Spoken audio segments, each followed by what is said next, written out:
Janine, are you happy to do it as usual? Or? Certainly can, please, Chair. Oh, you're. Whakataka te hau ki te uru, whakataka te hau ki te tonga, kia mākina kina ki uta, kia mātaratara ki tai. He hiake ana te atakura, he tio, he huka, he hauhu, tihei. Mori. Luck for that, thank you. We have no apologies received.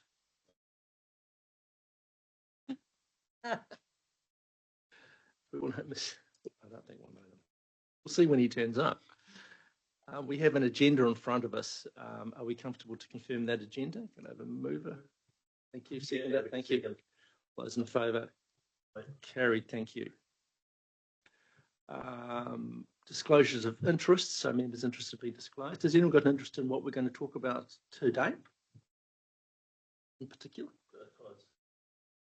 I'm very interested. Okay, so there's no specific interest to note. Thank you. We have minutes from the previous meeting in September. So perhaps, do we have any questions about those minutes? Any issues with them? Someone who is here would like to move those. So I'll move those. And seconded Chris, all those in favour? Carried. Thank you. So we have a work plan. So I've spent a little bit of time with the team talking about the work plan, but this is a new council, a new period. So very keen on input into the work plan and whether you think we're covering the things that you are concerned about from a risk management perspective. But I'll hand over to you. Shall I take this? Yeah, thank you, Mr. Chair. So I think the report is hopefully reasonably self-explanatory. I've highlighted in there some of the changes that we have made based on discussions with the Chair. So the inclusion from the next meeting of our accounting estimates and judgments. We are looking to reinstate the tax compliance reviews that we used to have in place, as well as the completion of an annual tax compliance statement. The program will be influenced once we've revised our strategic risks and risk appetite off the back of Council having adopted its new strategic direction. So there's a little bit of a flex in that space in terms of actually what those risks are and work that we may want to do there.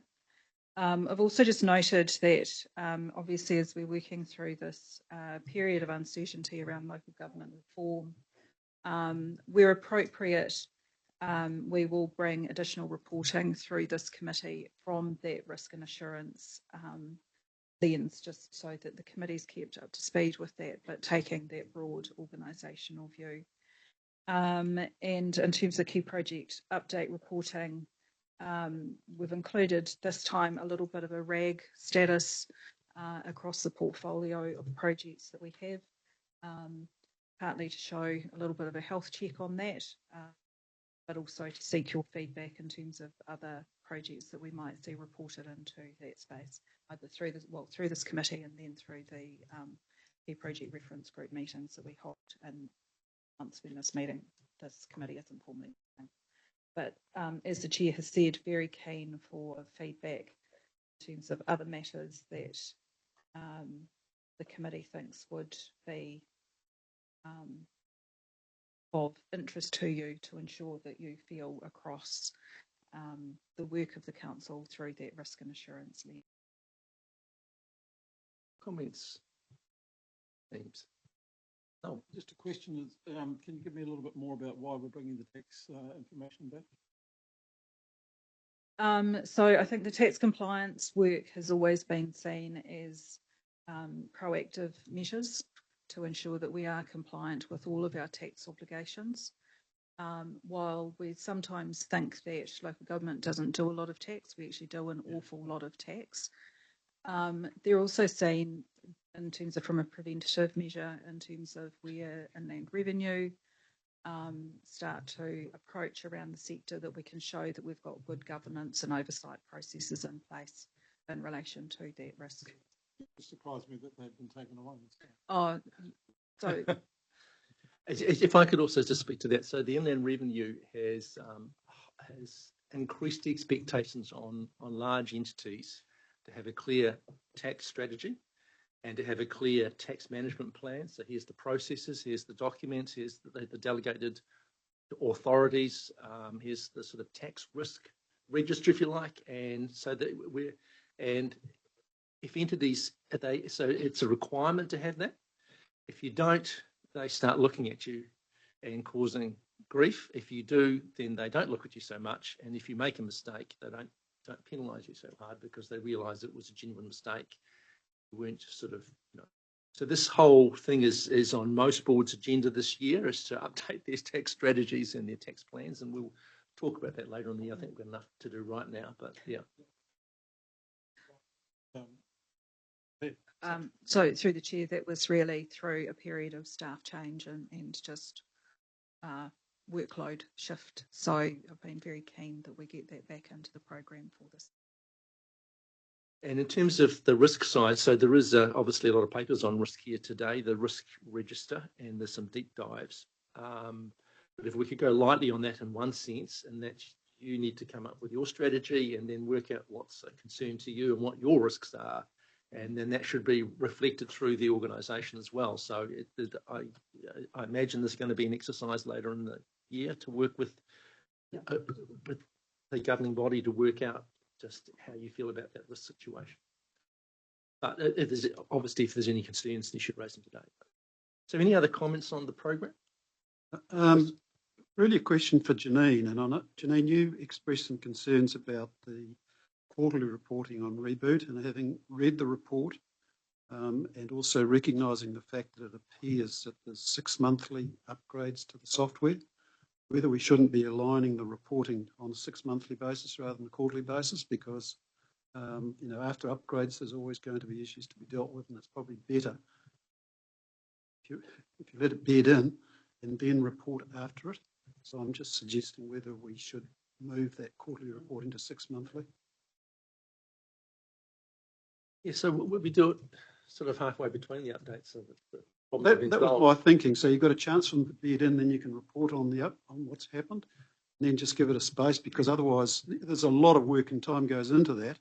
And I just wonder I think it's better off, it's a KPI for the chief executive, and I think we're better off to let those processes take their place, and then you report back at the end of each 6 month period, maybe rather. Yes, that, Graham? Yeah. Chris, you happy with that? That reduce the workload, it's a good idea. Well, yes, yeah. I'd rather the effort went into improving our uptake of the system rather than reporting to this committee. And it's important that we do get the report.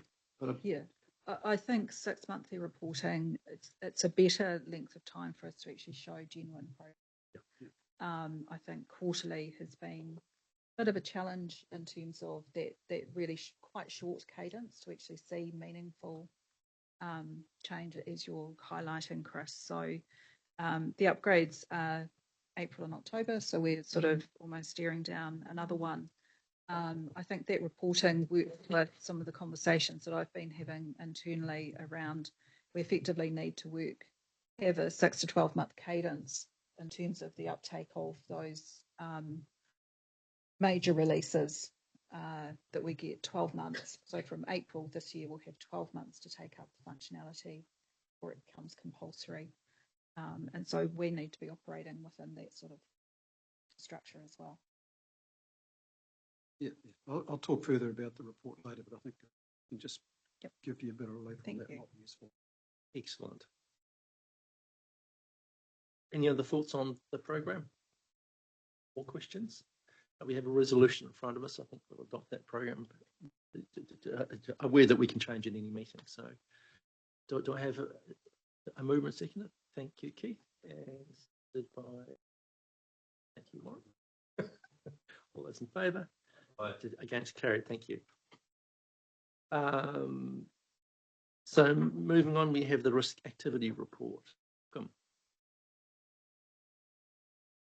So, Mr. Chair, I think most committee members probably have met Fiona Hunter before. So Fiona's our Business Advisory Services Manager. But James Brennan, committee members won't know, is our Strategic Risk Advisor. And so James has done all the hard yards on the report and here to support Fiona in this. You're welcome. Kia ora. So yeah, good morning everybody. So the Risk Management Activity Update Report, there's a few pieces to highlight in there. Obviously current and emerging risks, there's quite a bit going on in that, a bit on in that space. So along with the legislative reform, organisational change, cost increases, climate related risks, and technology and artificial intelligence risks. And on top of that, we obviously have what's top of mind is around the geopolitical escalation in the conflict in the Middle East. The discussion over the last few days has been around the fuel supply and the fuel pricing. We are currently reviewing our BCPs. On the back of that, we have a work program coming underway. We're aware of our essential services and where the priorities lie within those. And we have a connection through to BP, it's our fuel supplier. At the moment, they're confident in their supply security, but they will be updating us regularly in terms of what that looks like. The other pieces to note in there is the deep dives around, there were 4 strategic risks covered this time: people, capability, health and safety, information technology, and climate change. There was no change to the risk ratings as a result of those deep dives, and the efficacy of the controls has been updated, and any changes are noted in the individual strategic risks. But if there's any, I'm taking that as read, but any questions? First, I'd just like to observe that the general risk environment introduction was extremely good. Very impressed with that document. Very sort of tired at the end of reading it, thinking of the things I have to be thinking about. There's a lot going on. Chris, have you got anything you'd like to add?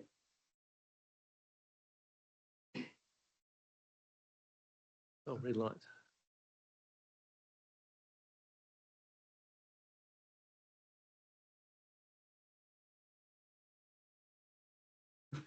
Okay, here we go. This will be fine. Thank you, through you, Mr. Chair. There's probably 3 things I'd just like to touch on, 2 of which Fiona already has, and I think the report very much reflects probably what's on my mind at the moment. In terms of the geopolitical risks, yes, whilst there's that broader economy, how's it going to play out? How might that play out in the Waikato? Definitely what Fiona mentioned around the fuel. Had a bit of discussion through Janine on Friday about, dusting off the business continuity plans. What are our critical services? How would we ensure they remain? Obviously, if we were to get some sort of cyclone or flood type of event, the diesel requirements that we still have for a lot of our flood pumps is absolutely critical for the community to keep functioning. So just checking in that space, how we're ready, and in terms of how we can respond to any incidents or events. And obviously in a worst case scenario, the fact that we do have some EV capability helps in that space at the moment. But we just hope we don't get there. But it's great that we're just starting to do some preparation work, some thinking. What is in our business continuity plans? How does that work? In terms of the government reform, there's a lot happening in that space, but at the same time, there's not a lot happening as well. There's a lot of talk and chatter around the country. I suppose with the resource management reforms, there is more certainty where that's going. We're going into select committee. In fact, this council's got its submission on Wednesday morning with the chair and myself. And that sort of identifies some types of institutional arrangements to implement that major reform for the organisation.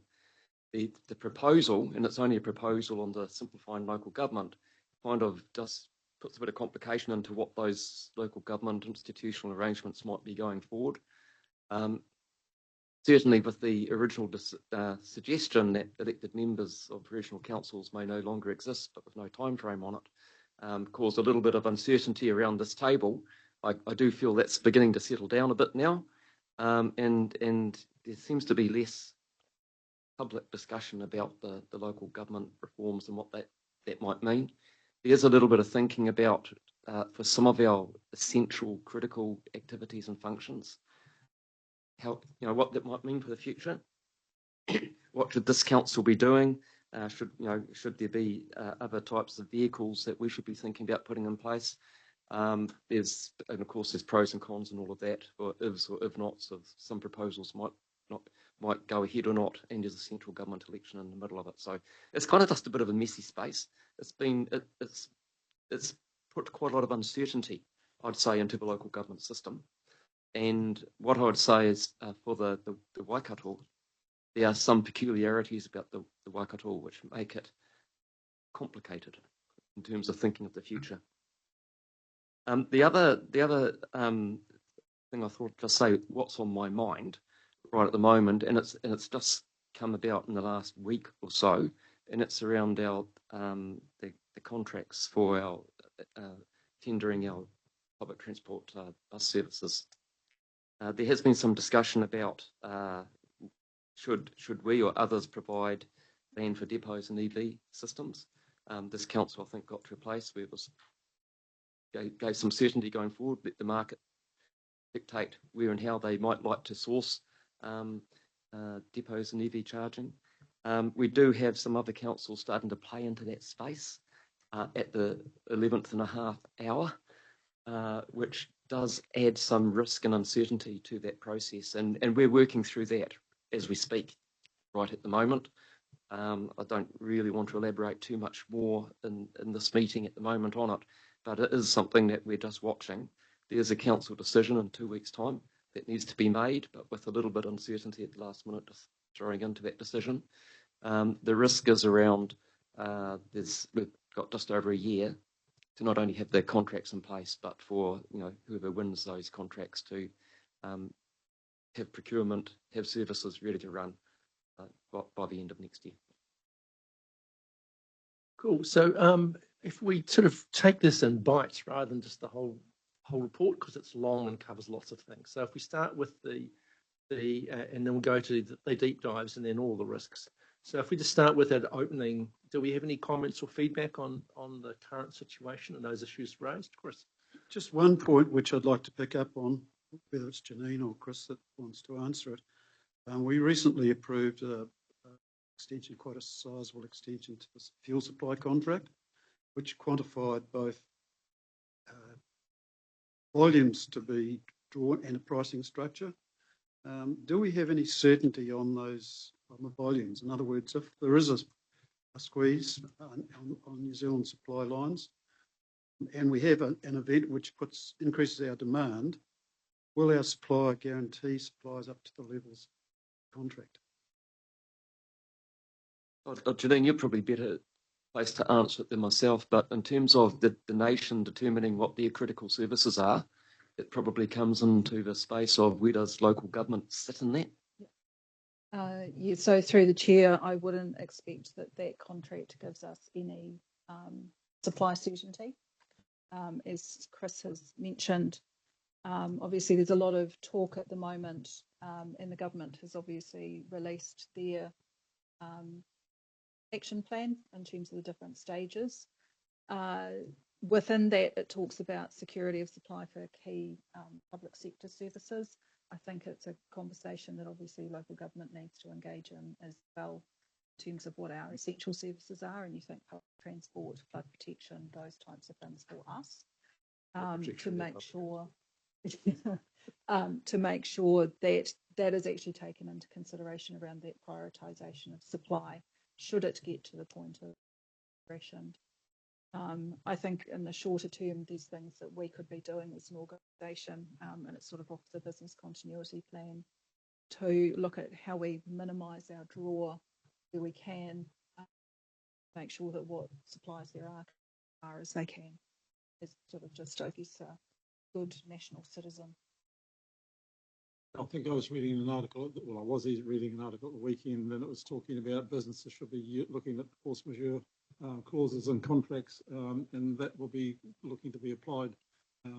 The writer of the article was quite strong on that, so be prepared for not receiving the services. Thank you. So, Chris, or Jeanette, in terms of who government needs to realise that our flood protection is high on the list of people of issues to be prioritised for supply, are we communicating, or have we got the opportunity? Do we know who needs to hear that? Or is that work in progress as part of this work that you're doing at the moment? I'd say so. The regional sector itself will probably start engaging in that conversation.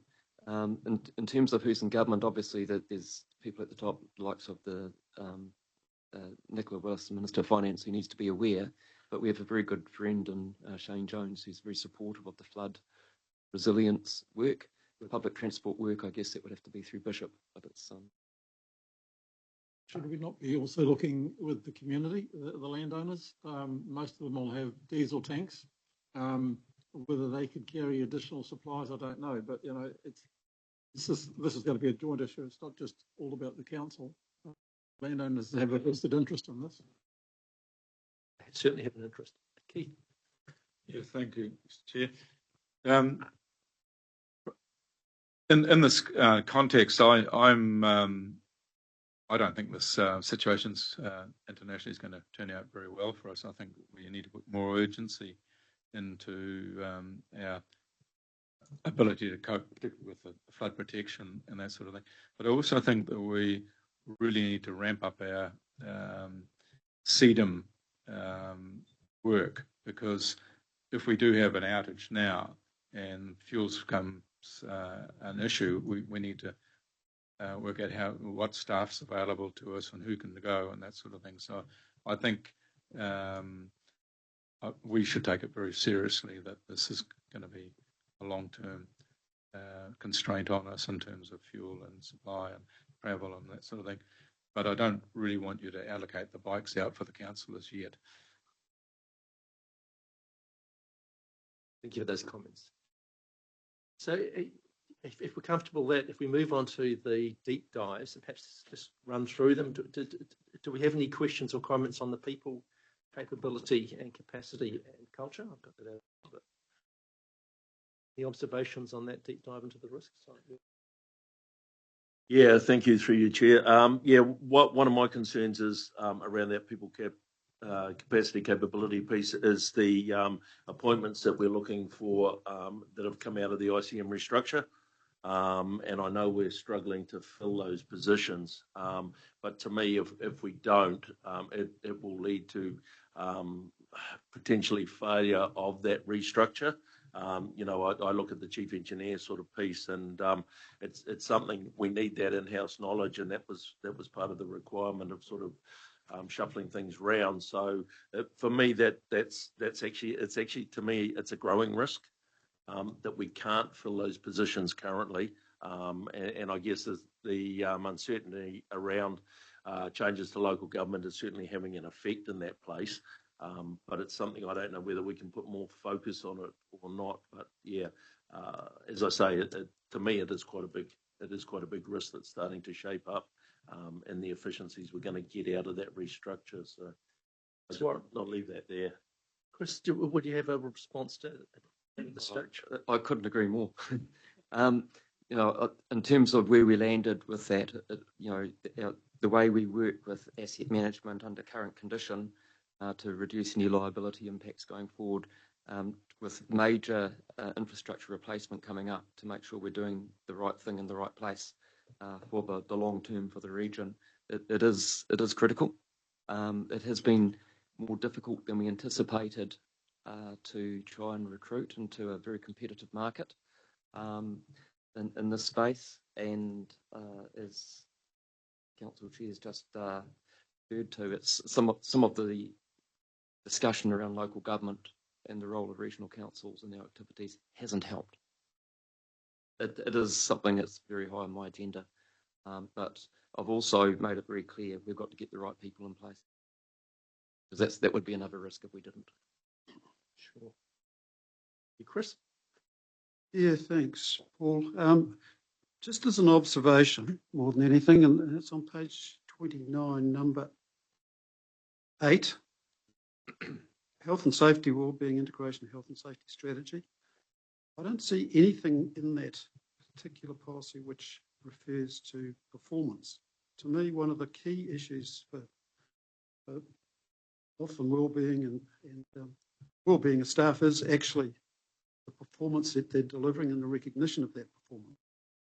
Everything else falls into place. People are doing a good job and are being recognised for doing it. I just think that needs to be included in there somewhere. For me, it's one of the key issues in terms of motivation for any staff member, and I'd like to see that included as part of our policies.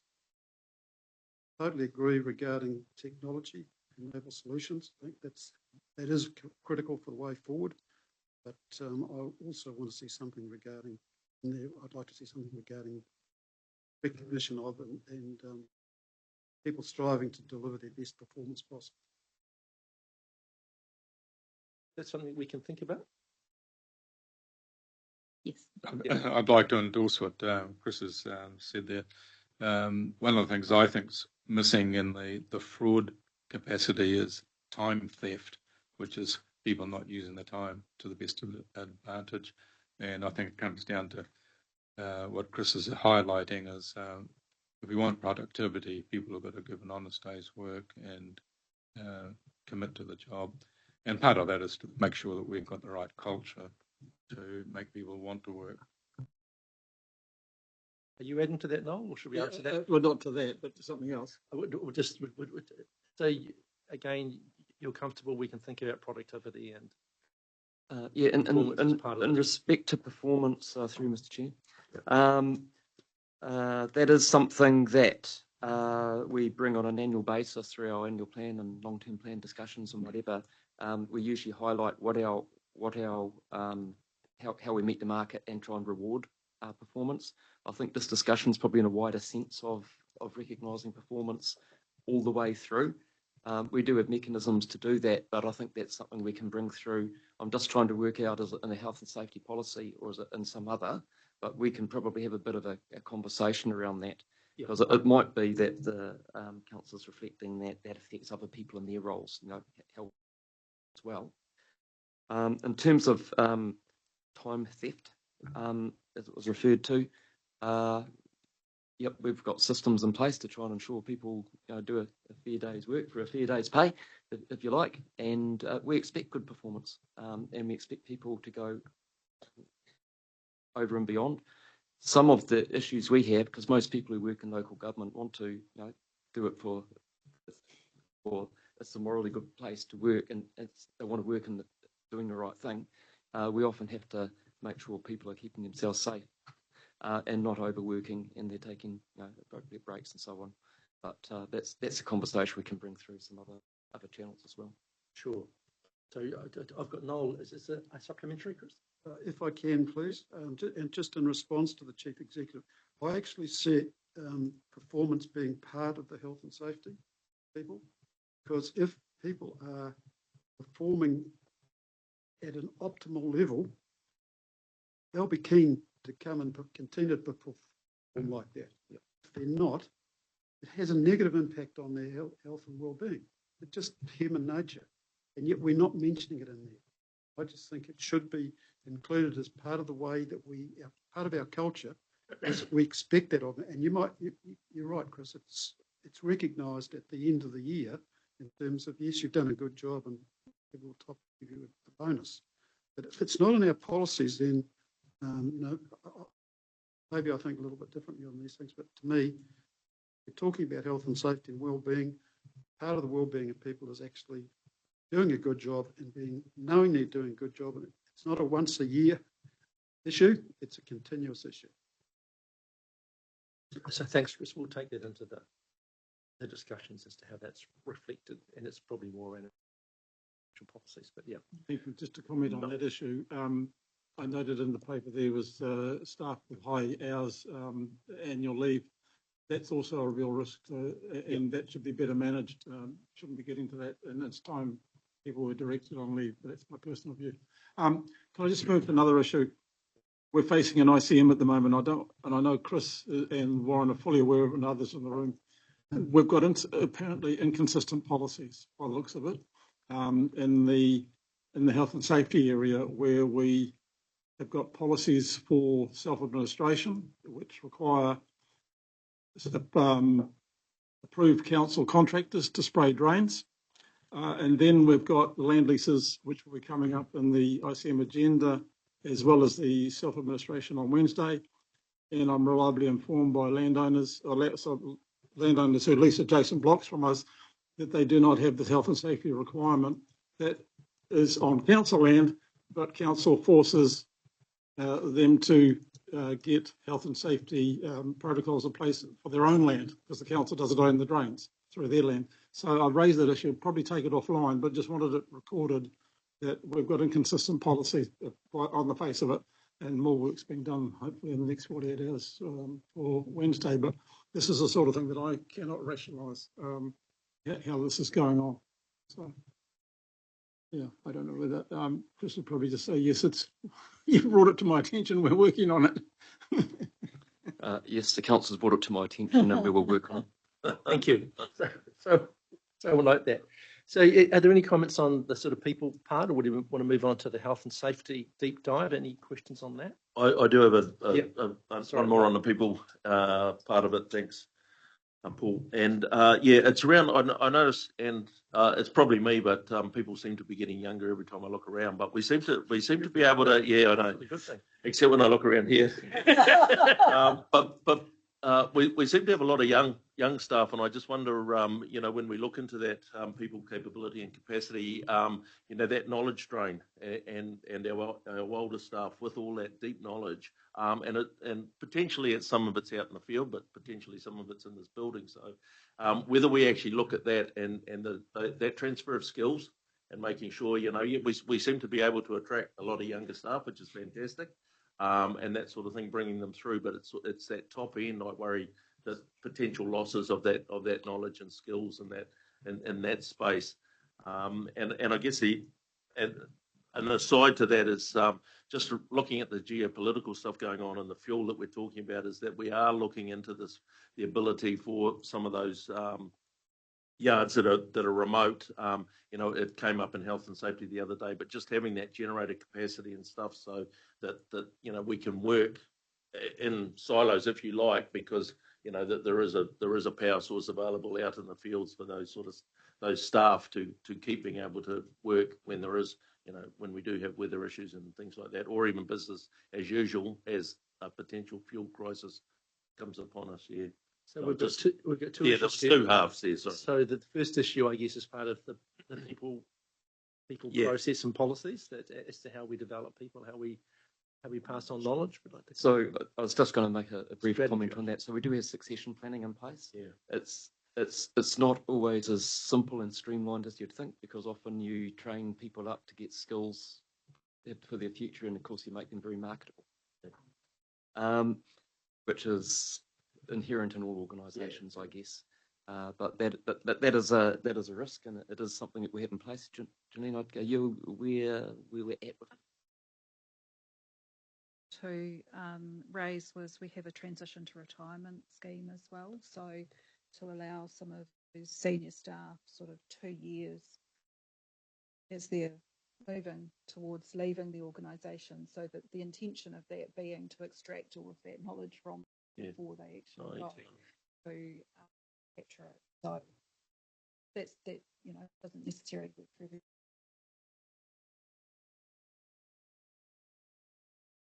Available to councillors? Wondering. Thank you. Yeah. Robbie. Yeah, thanks, Mr. Chair. Is that collected in some sort of database, or is it just like there's so much institutional knowledge that's been lost, especially in flood protection and drainage, because it's in people's minds and not in some form of paperwork or stored on a system. It's always lost. And like I've been harping on it now for 4 years, but that is some real issue with this organisation, that it must start putting some guide rails around collecting that information before some of the key staff that's retired in the last 10 years were actually there when the schemes were getting built, which that institutional knowledge, once they've gone, it's lost. So I just put that point out there.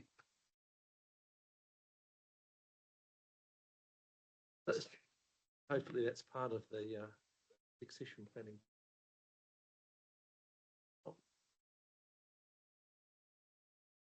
I think so, yes. I think we need to keep moving. Look, I didn't really want to bring this up today, but I'm going to, in that at the weekend I was made aware of an issue there where we've got what I would say an unlawful occupation of stop banks up at Horahora, north of Ringaroori.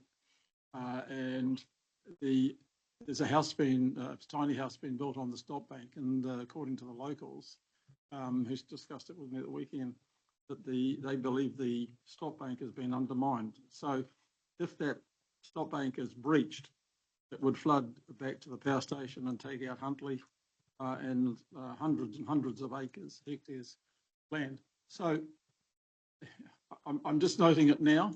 I intend to take it to the appropriate people within the organisation. But to me, that's a major risk issue that affects council managed properties, but it also affects our communities. So to me, this has apparently been dealt with by staff for a year or two, and it hasn't progressed. So that worries me. So I'm going to be doing a deep dive into why not. So just raise it. Thank you. Thank you, Noel. Chris? You through, Mr. Chair. I'm not aware of the specific issue. I know there was a historical thing I thought had been fixed, but obviously this is a district council issue as well, where people or might have been permitted to be able to live or hasn't been, but it's not just an issue for us as landowners, clearly a use issue as well. You should. Health and safety.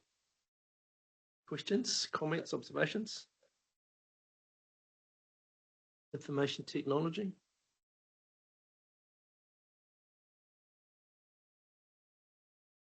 There's quite a lot going on there. Have you got any observations, Chris? Janine's probably a little bit closer to it, given that's part of her portfolio.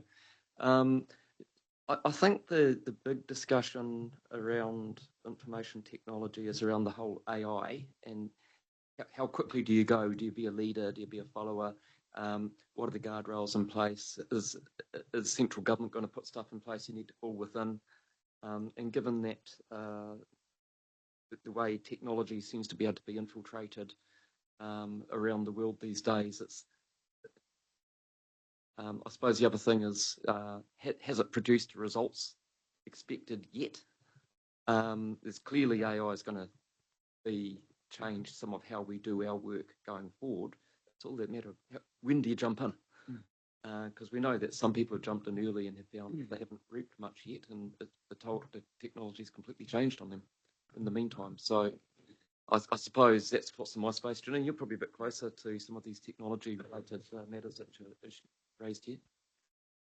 Yeah, so through the chair, I think the approach that we're taking at the moment is definitely looking at those personal productivity tools, but also really utilising our key vendors who are delivering a lot of that AI capability for us, so that we've sort of got two aspects to it.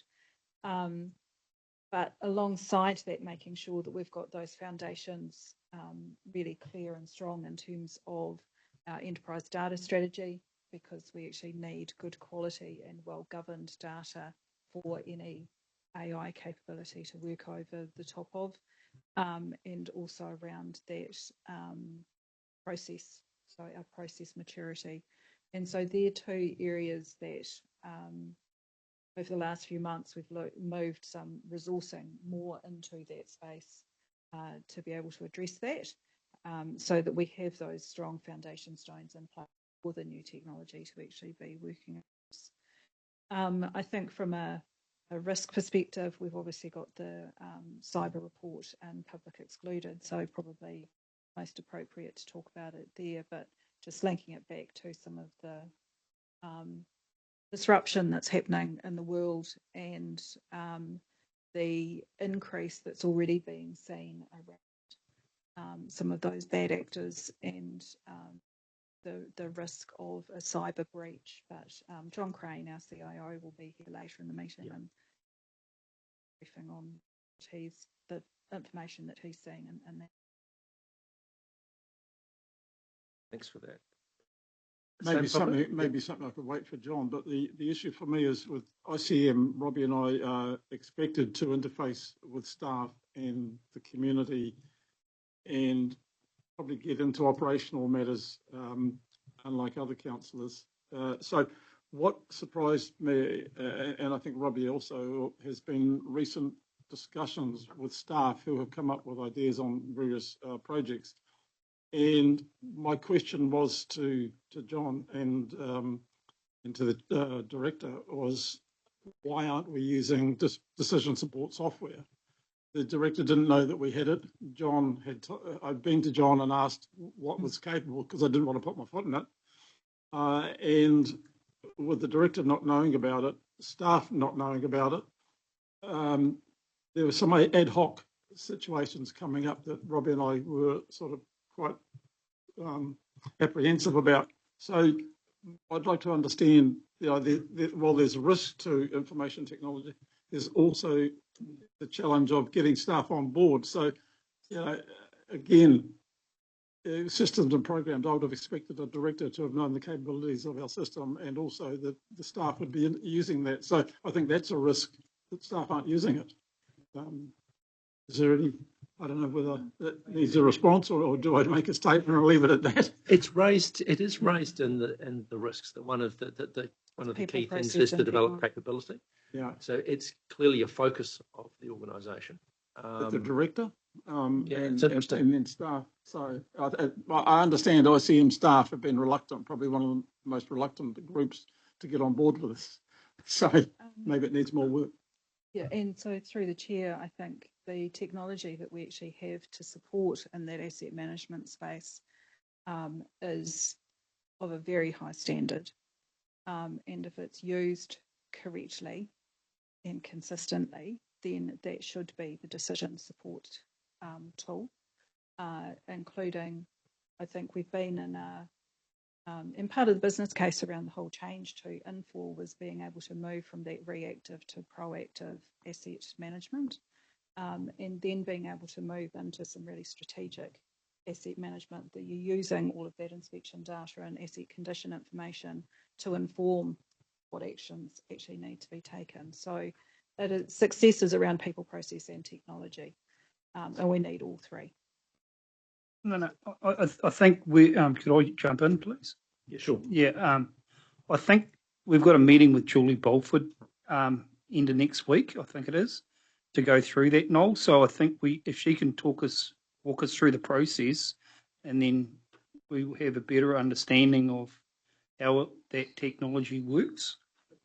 So you and I to understand, but but then staff on board. Well, Warren's going to be there as well, so.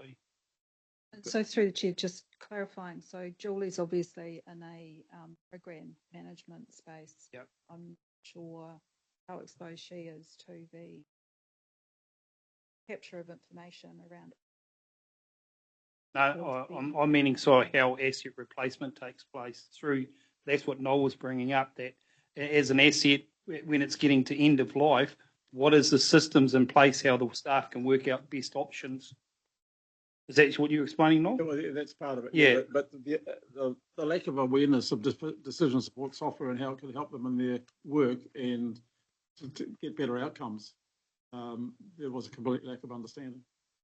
So maybe through Mr. Chair, if I could just make a comment, is that we have had asset design and management as a separate part of the ICM to where the program management's been and some of our operations.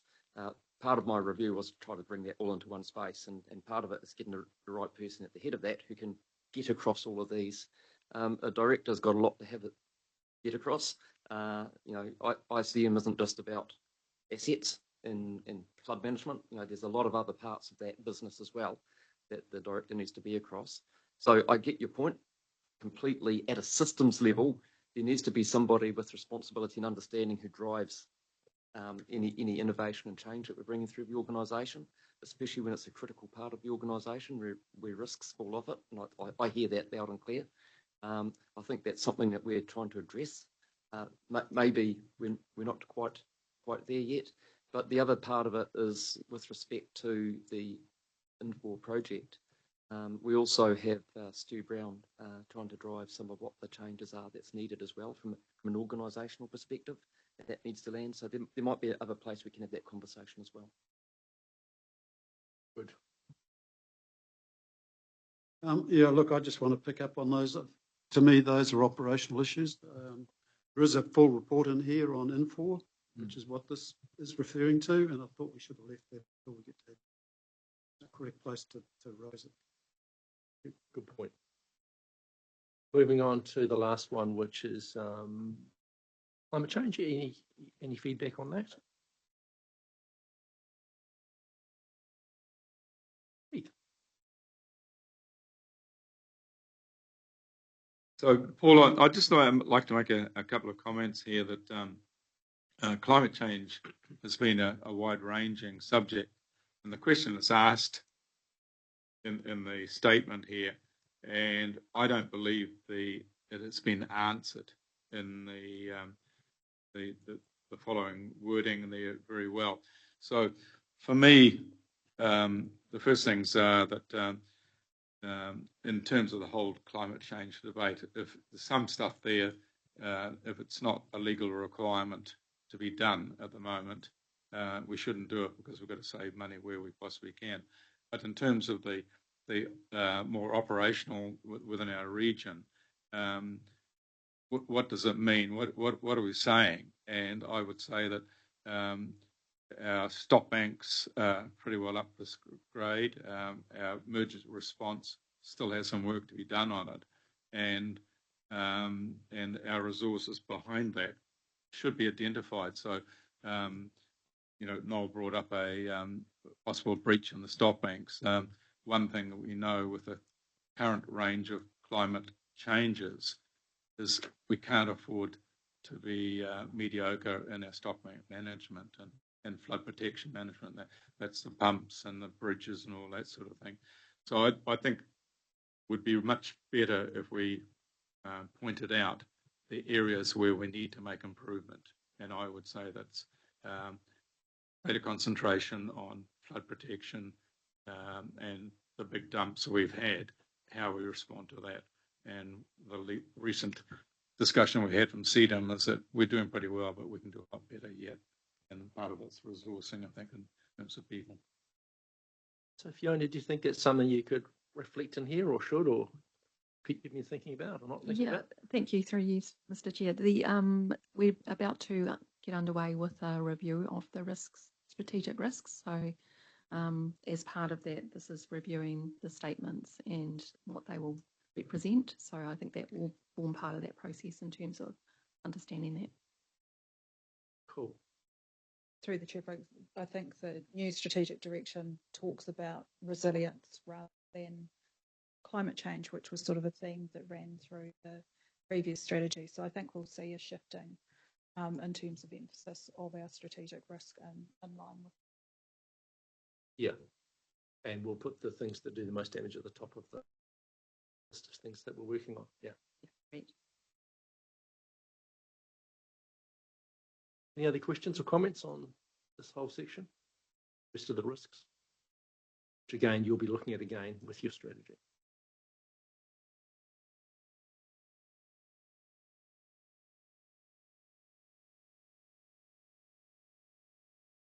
Sure.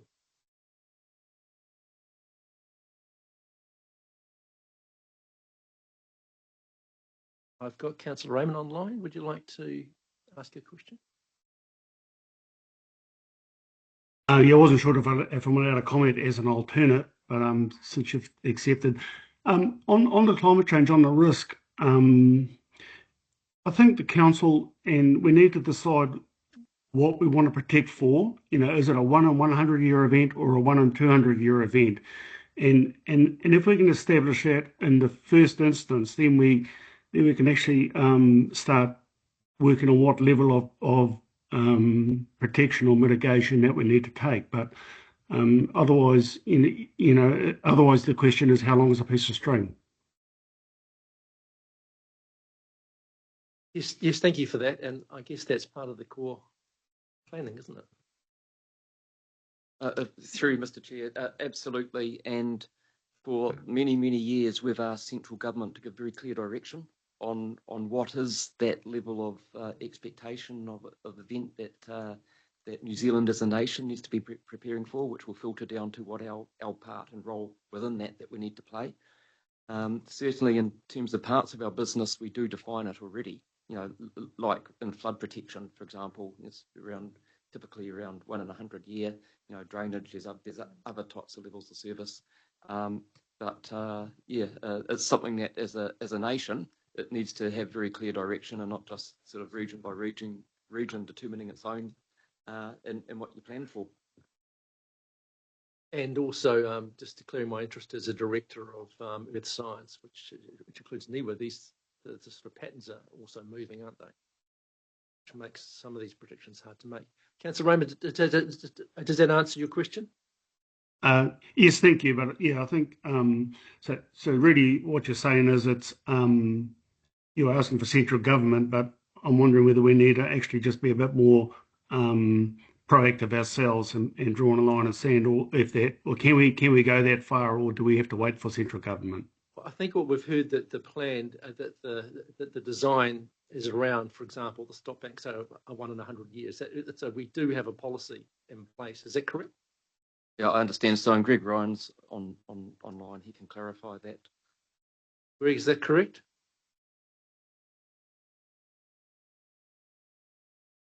Kia ora, everyone. So this is a question around our levels of service for our stop banks. Yeah. So is our planning based on an assumption that we need to protect against and 1 in X number of years event? So is that a clear policy position that we've got? So yes, there is a clear policy position, but each scheme does vary in terms of its level of service. So some banks, for example, are designed to a 50-year event. Some are designed to a 100-year event. Others are designed for smaller events. So that's all covered in our regional asset management plan. So it's in the asset management plan. It's all set out. Correct. That's a document which is disclosed and people have the opportunity to comment on, I guess. Absolutely. So the document's available on the internet. It's reviewed regularly, so we'll be going through a review process with the next LTP. Cool. So I think we've answered that question. Sorry, did he say we're going through a review? As part of the LTP process. LTP process, yeah. So it'll always be reviewed, yeah. Who's on my speaking order? I was just going to say it's a part of habitation planning as well. The level of service that the community requires, like we're doing with Karakia at the moment, the community is actually out there seeing what mitigation they want to have in their community. So I think that's where if Waipa or other districts want to go forward and do that sort of planning, I suggest you get your TA to start talking to us to doing habitation plan. That's where that goes. That's the start of the process. Okay.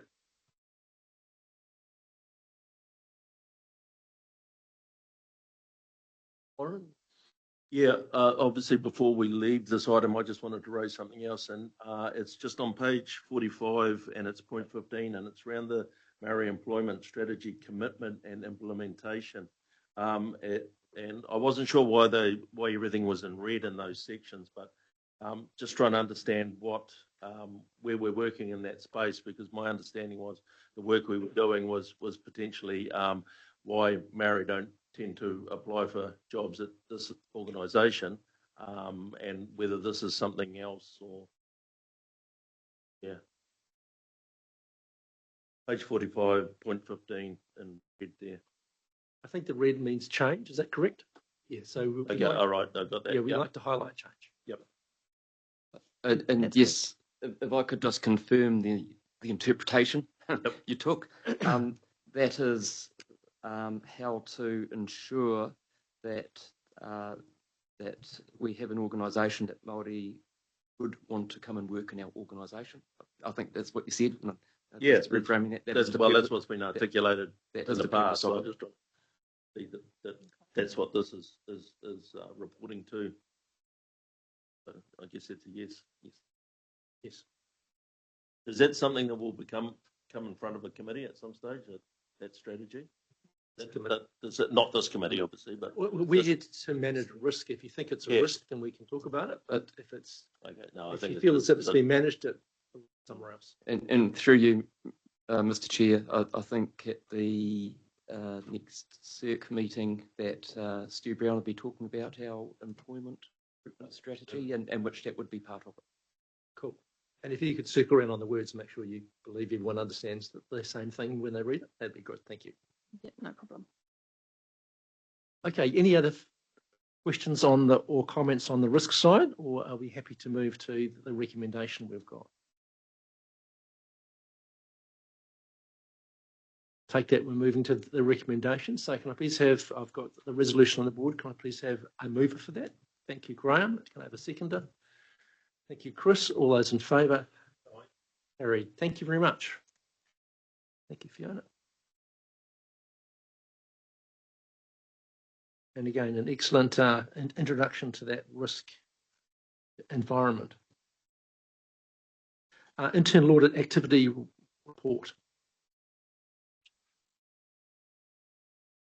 Yes, so the internal activity report, we have PwC joining us online as well. So the report looks at some of the completed reviews and has updates on recommendations and actions that are ongoing for those. There's the only new completion review that was completed since the last meeting was the payroll system implementation review, which PwC were involved in, so can answer any questions on that one. Their report is included in here. And the cyber security response review continues to progress, and that will be updated and public excluded. But I'll take it as read, but if you have any questions. So I'd quite like either you or PwC to explain the process here. It's always good when you're implementing something to build the controls in from the start instead of sort of checking once you're finished if you got it right. So can you please just talk about the interactive process that you took here, either you or Peter? I'm not sure who wants to talk about it. Oh, PwC are probably best placed to comment, so pass it over to them. Thank you. Yes. Great. Good morning, all. Jade Collins here from PwC. Thank you, Chair. Look, as you said, the scope of this internal audit was to provide feedback on the payroll controls as they were being designed in the data pay system. This was conducted as a real-time assessment so that our feedback could be provided to the project team as those controls were being contemplated and that feedback incorporated with any sort of known gaps or potential risks explored prior to system go live, enabling the council to manage any risks proactively. We began this assessment in mid to late last year. It's working alongside the project team. And Aaron, do you want to touch on the areas of scope and those areas of improvement in the responses that has been worked through? Sure. So our scope involved looking at the key payroll controls that we sort of expected to be there, data migration, and also holiday pay risks. Our work identified that the key controls that we expected within payroll processes are in place, although documentation of those processes at the time of our report had not been completed. Subsequently, we have been provided with that payroll process documentation. The data migration was completed successfully. And in terms of the Holiday Act risk, this was, as we saw, addressed throughout the project. and we identified 2 areas for council management to consider further. And subsequent to our report, in terms of recommendation 4, the council and Datacom have confirmed that they are using the ADP formula as appropriate.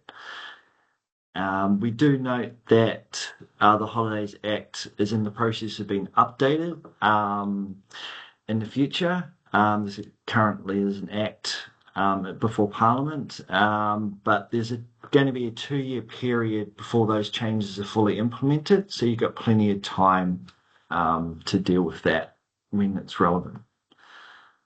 Cool. So can you please explain what ADP means and why it's so important? Sure.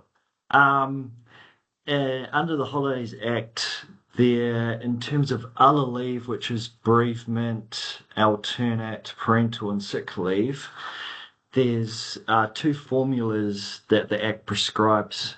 The first one is RDP, which is relevant daily pay, which is essentially the pay that an employee would normally get on the day that the leave took place. If you cannot work out what relevant daily pay is, then there's a subsequent formula called ADP or average daily pay that the Act requires you to use.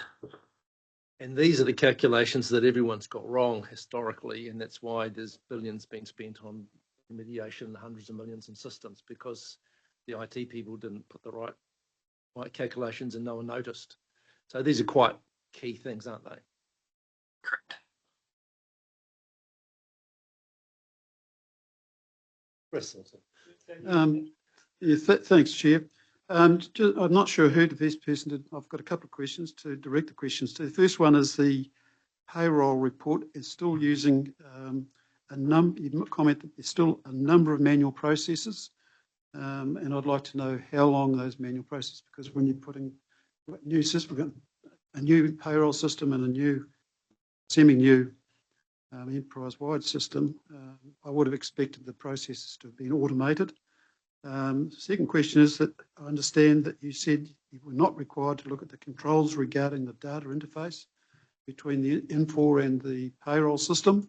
I'd like to know why you didn't look at those controls, because to me they're a key part of the most important part of the system. And the third question is, somebody answer, what does purchase leave mean? It is Purchase leave. okay. So probably 3 questions there. So we've got 3 questions. The first one is that we still have some manual processes. Who would like to comment on that?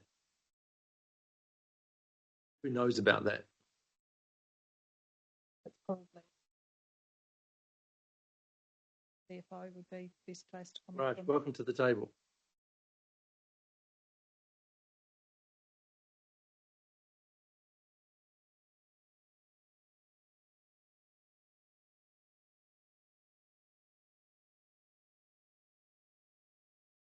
So the report says that there's still some manual processes, and we wonder, with a new implementation, whether those might have been automated.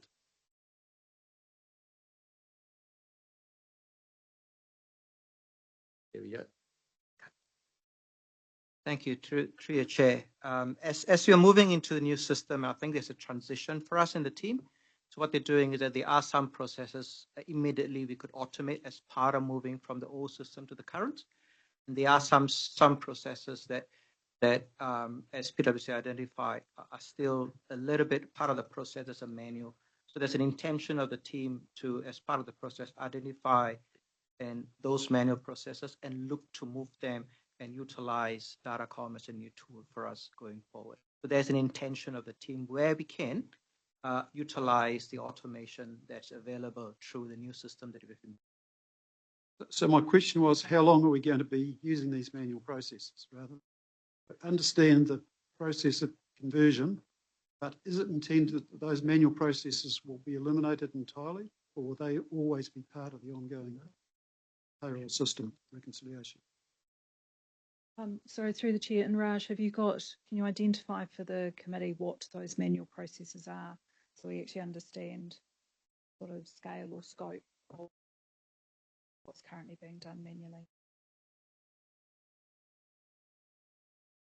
For example, some of the processes that we have as part, like the master file data changes that go through, that means staff where changes are made to the payroll master file. So the process is automated in terms of how those changes are being captured. I would say, want of a better word, the manual process is that the process the staff follow to verify those changes, meaning that looking at documentation that's being provided to support those. So those elements, you would say that though the system has got reports that identify accurately and completely those changes, verifying and validating those changes is still part of a manual process. So those are some of the things we're going to look at and say, how then can we, where possible, can automate those processes? So it's not like all the processes can be automated, meaning some requires a physical verification against supporting documentation. But I think the process we're going to go through is make sure we capture those, and where we need to automate, we automate. Where there is a verification, a manual process required, and we document that. So that's part of your internal processes of internal control, which I understand, and it's necessary to have manual intervention. But I'm more interested in the things which can be automated, don't require subsequent intervention. Are there anything in that category? And if so, how many and how long will it take to get those automated? Through your chair, can I come back to you on that with that question? Because I think what I need to do is work with the team to clearly identify those elements. All right, thank you. Okay, well, so we'll provide supplementary information to members on that. So there's two more questions. I'm aware of that. So I think we go to PwC for the second one, which is the data interface with. That wasn't in your scope, or you didn't look at it?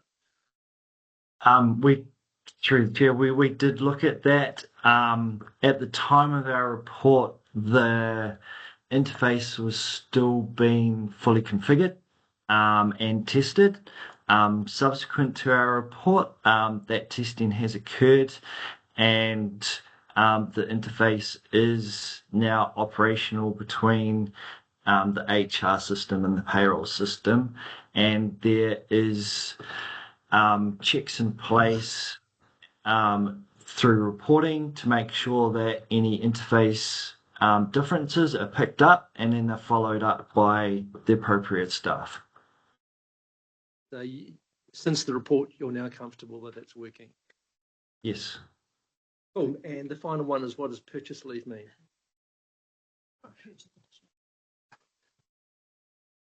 Can I write a check out for some leave, can I? Yeah, so through the chair, we do have the ability for staff to effectively purchase additional annual leave. And so they can buy, I think, an additional week per year, and then that is prorated off salary. Okay, never heard of it before. Thanks, Janine. Thank you. Any further questions on this? Yes, Chair. Report? Yeah, sorry. Yeah. Page 75, there's a comment that the end-to-end documentation of processes will be finished by the end of the month. Give us an update on that. Is it progressing? Through Chair, as part of the test run, the team has tested the end-to-end. Sorry, as part of the test run and go live, the team has tested the end-to-end process, and it's what Aaron has suggested that as part of the process, the team now has documented the process. And I think what we then need to finalize is then validate, confirm, and put that process in place. So it's documented, and we're going to string it together and put that in place as a formal documentation of the business process. So I think that's the final tick that we have to do the process of finalize. And I believe that's being done because this is now the third pay run in the current system. The system is documented, the end-to-end process is clear, and it will be signed off as confirmed documentation for the process going forward. Supplementary? Yes, please, Chair. So the documentation was not of the system as is operating, it's what you want it to be.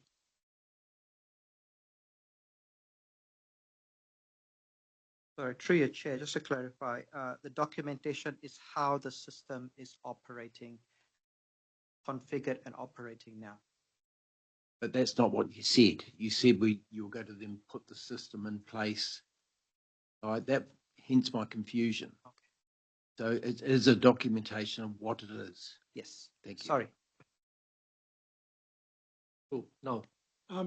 Is there a requirement to advise staff on their payslip what their annual salary is, annual remuneration is? I've noticed with the new payslips that councils are getting, I don't know what the annual remuneration that I get. I know what you're paying me, but I don't know what that is in actual terms of annualised. And it's a small issue, but I would have thought that if that's the same for staff, they should know what they're being, annual rate that they're being paid at. So could you just have a look at that? Because I think that's a risk. Can I just say, through the chair, staff have access to their salary information in a number of different ways. Okay. So within the HR system, where they've got their own personal records, it will show their remuneration and the history of that. So, well, I don't know if I'm special, but I don't know what my annual remuneration is. Yeah, I don't really care, but it should, I think, be advised to councillors. Yeah, I guess you're not on. No, I've not, Staff, and that's so fine. you haven't got the staff portal where they have all their contracts. But I'm fine with that. But I just think it's something that people should be aware of. Yeah, the good news is you can't get fired either, by the way. As the government changes some rules. So any other questions on the internal audit update? Activity update? Cool. So we have a resolution in front. I'll move that. Do I have a seconder? Chris, all those in favour? Carried. Thank you for your work, and thank you, Rose. Nice to meet you across the other side of the table. Moving on, we have legal compliance. Fiona, you're still here. Yes, I'm still here. Thank you. So the legal compliance survey we do twice a year, and that's the report covers the July to December 25 period. So the report identified 10 instances of partial compliance. 2 have since been reviewed, confirmed compliant and resolved. 1 was further resolved, and 7 have action plans in place. We also, as part of this, update our overdue action plans, and the overdues are, there was 1 in the last report, and that number's now been reduced to 0, so there is none that are now overdue. We've got 28 active plans in place, and the legal services team monitor those to ensure that they're being worked on and resolved and closed. We did have for this survey, we had 87% participation. Some of that we think was due to the time of year and the public holidays and holidays in general that did that. The previous survey we had 100% participation, so yeah, we do aim for that higher end. I think people were just on leave. We do, as part of the survey results, do identify those to ELT, so they're aware of the people that haven't completed the survey and can follow up on that to ensure we can get full completion. So there's an observation there about people storing stuff in different places. Is that something where there's a bit of, we need to get people back focused on using the correct system? Yeah, perhaps if I can answer that one, Mr. Chair. So I think as part of the program of work that we have around our document management system, which will effectively work, so the system will integrate better from a Microsoft perspective, and through some of the AI capability within it, records that are currently held, for example, in Teams, which is outside of the document management control processes, will still be discoverable in terms of under the upgrades of our system. So there's definitely education that is happening as the upgrades to our document management system are being rolled out into compliance with that, and particularly in light of this greater transparency and discoverability of documents anywhere in the system, so they need to be properly stored and governed. They need to be properly stored and governed, correct. Yep. Chris? Yeah, look, I'd just like to thank Fiona for the report and also congratulate you on the progress that's been made. If you go back 12 months, we were in a significantly less well performed position. So yeah, just like to record that and say thank you. Thank you. Thanks for the feedback. Cool. Any further questions? Oh, you're saying so.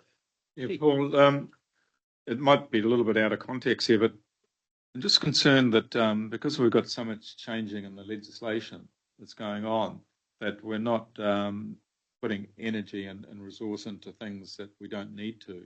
So we need to strip back the organisation as we go into the reform process. So is there a list of things that we need to drop or in the process of dropping out at all?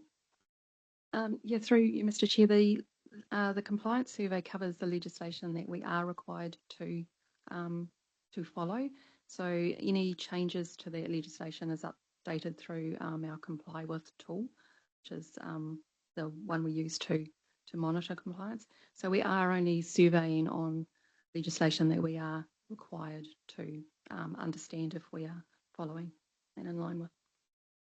I think my question through you, Mr. Chair, is that we just got to be careful that obviously as legislation changes, some people's jobs are put in limbo because they've been focusing on that. But we also, as councillors, we need to know that we're not wasting resource on things we don't need to be doing. So that's why I'm asking: do we have a list of things that we can actually focus on and dropping out if we choose to? I'm not sure. Sorry. Oh, sorry. No. Yeah, so through the chair, I was just going to reference back in terms of our strategic risk for legislative compliance, where we have a low risk appetite in terms of breaches.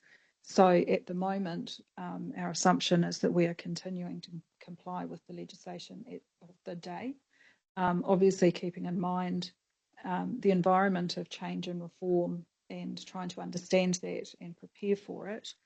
But council is not, based on its risk appetite, of a mind to actually be in breach of key legislation either. So there's a balance, careful balancing act there. And as things change, they get dropped out. Essentially by the Comply With people. So it does get updated. Any further questions? Chris, after those comments, would you like to move that we accept this report? Thank you. Can I have a seconder, please? Thank you very much. Graham, all those in favour? Thank you, Fiona. Great, thank you. We're at 10. Does anyone need a break? Or are we happy to keep? Yep, we have a break. So we're going to have a 5 minutes, shall we?